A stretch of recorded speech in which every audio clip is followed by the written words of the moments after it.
5 étapes pour passer de travailleur autonome à CEO.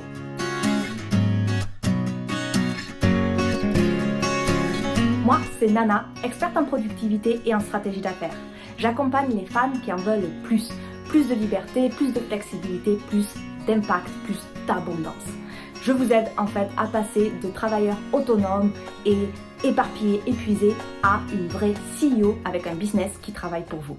Ça, c'est ma mission, mais le problème, c'est que c'est pas si facile à faire. Facile à dire, pas facile à faire. Et donc, pour arriver à passer de ce travailleur autonome, en fait, c'est là où vous êtes vraiment le cœur de votre business. Si vous n'êtes pas là, rien ne marche. À cet esprit de CEO où en fait le système que vous mettez en place, les systèmes que vous avez dans votre entreprise travaille pour vous. Et c'est là en fait que vous pouvez atteindre cette flexibilité dans le temps, cette flexibilité, cette liberté et cette abondance plus que quand vous êtes complètement à l'intérieur pour vous occuper de tout. Mais bien sûr, vous ne pouvez pas passer de l'un à l'autre du jour au lendemain, il y a des étapes à suivre. Et aujourd'hui, je vais vous montrer 5 étapes pour commencer à entamer ce voyage vers ce rôle de CEO et vous promouvoir à ce rôle de CEO. La première étape, c'est de clarifier l'objectif de votre business, l'objectif commercial et vous y engager. Il va falloir vraiment écrire une description de ce qui est important pour vous. Pourquoi? Ça revient à la vidéo précédente où on a parlé de la mission. Je vous y ramène si vous ne l'avez pas encore vu. Donc, pourquoi vous faites ça? Pour qui vous faites ça? Comment vous voulez le quoi? Qu'est-ce que vous allez faire pour que ça se passe? C'est vraiment clarifier tout ça et après il faut vous engager dans ça. Donc cette première étape, c'est un peu mettre en place votre vision et votre mission dans votre entreprise et vraiment les avoir comme fondamentaux et très clairs dans votre tête pour pouvoir vraiment vous y appuyer et vous y engager. Quand je vous dis qu'il faut vous engager, c'est qu'il faut vraiment que vous compreniez la nécessité en fait de votre business, de pourquoi il est là, pourquoi arriver à votre vision est important, que ce soit pour vous à votre niveau, mais aussi pour votre business, au fait qu'il soit plus autonome, etc., mais aussi pour vos clients. Quelle est la transformation que vous voulez donner à vos clients? Pourquoi c'est important? Dans quel écosystème en fait, quel environnement tout cela s'inclut, etc.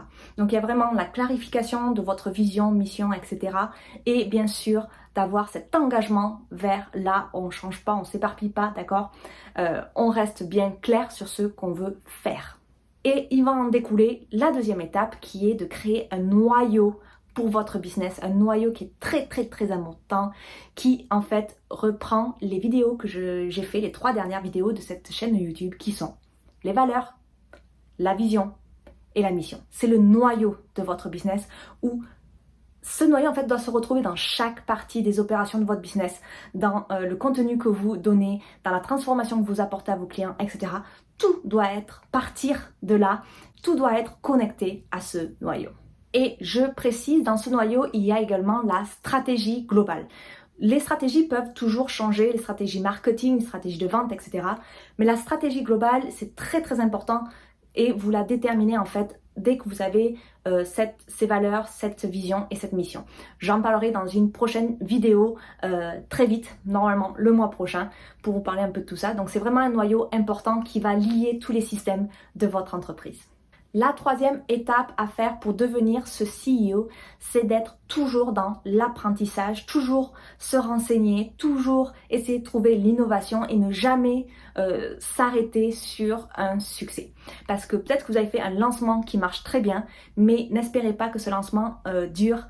Cet effet de ce résultat, de ce lancement va durer sur 5 ans, 10 ans, etc.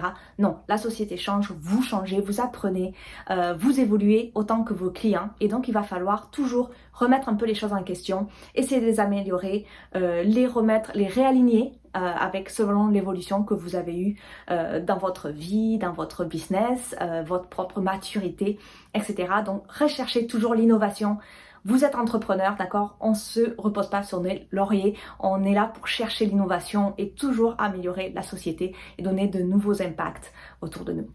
La quatrième étape, ça commence à être un peu plus difficile ici, c'est de mettre en place un système qui vous est propre pour votre business. Donc je dirais même pas un seul système, ça va être un gros groupement en fait de systèmes qui marchent pour votre business et qui en fait peuvent être délégués, parce que ça c'est le cœur que vous allez mettre en place, et ensuite vous le déléguez à des personnes et ils pourront utiliser ce système-là, le reproduire, et votre entreprise commencera à être plus autonome. Parce que c'est comme quand vous avez un enfant, je crois que je l'ai déjà dit dans une vidéo, vous faites pas un enfant pour le materniser jusqu'à qu'il ait 80, 90 ans, d'accord?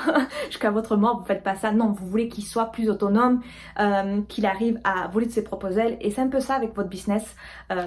Il faut arriver à vous en décoller. Mais le système que vous mettez en place, c'est vraiment à vous. Ça vous est propre. Personne ne peut le copier.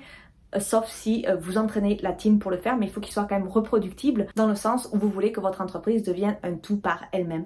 Donc mettez en place vos systèmes. Alors pour vous donner un exemple un peu, prenons l'exemple par exemple de McDonald's.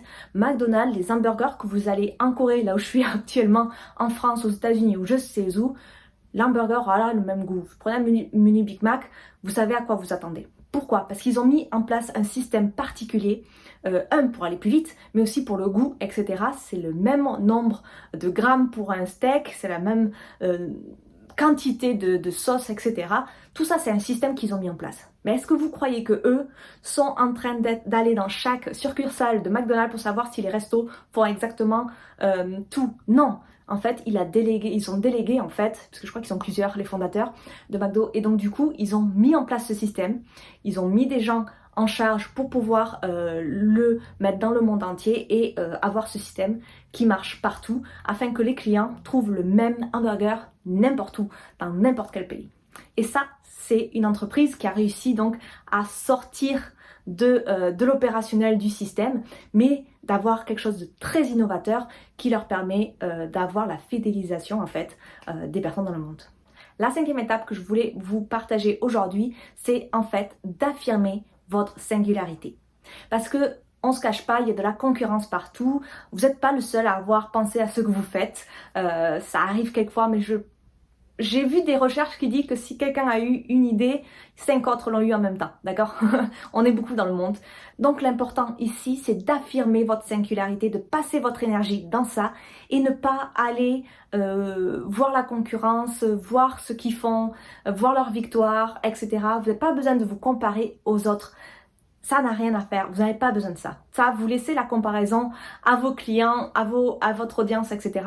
Vous avez besoin de montrer votre singularité, parce que même si des produits peuvent être similaires d'une personne à l'autre, la manière dont c'est fait ne peut pas être pareil, parce que chaque individu est différent.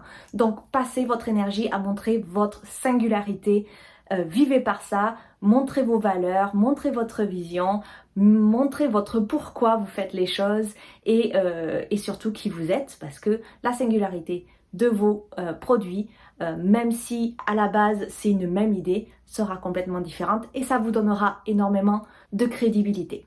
Voilà pour les 5 étapes que je voulais partager avec vous aujourd'hui. Elles sont pour moi importantes, mais elles ne sont pas les seules, ne vous inquiétez pas. Il y a à différents niveaux, le mindset CEO, ça prend d'autres choses en place, etc. Mais pour ce petit passage, je trouve que même si aujourd'hui vous êtes toujours travailleur autonome, que vous ne pouvez pas vous permettre de déléguer tout, d'avoir une équipe, etc., je trouve que c'est important de mettre en place ces étapes. Vous pouvez le faire dans n'importe quelle situation où vous êtes aujourd'hui pour vous amener à ce rôle de CEO. J'espère que ça vous a plu et si vous pouvez me dire dans les commentaires quelle est l'étape qui vous pose le plus de problèmes ou l'étape que vous aimeriez vraiment mettre en place, dites-moi-le, je serai contente de le savoir. Et je vous dis à très vite dans une prochaine vidéo. Bye!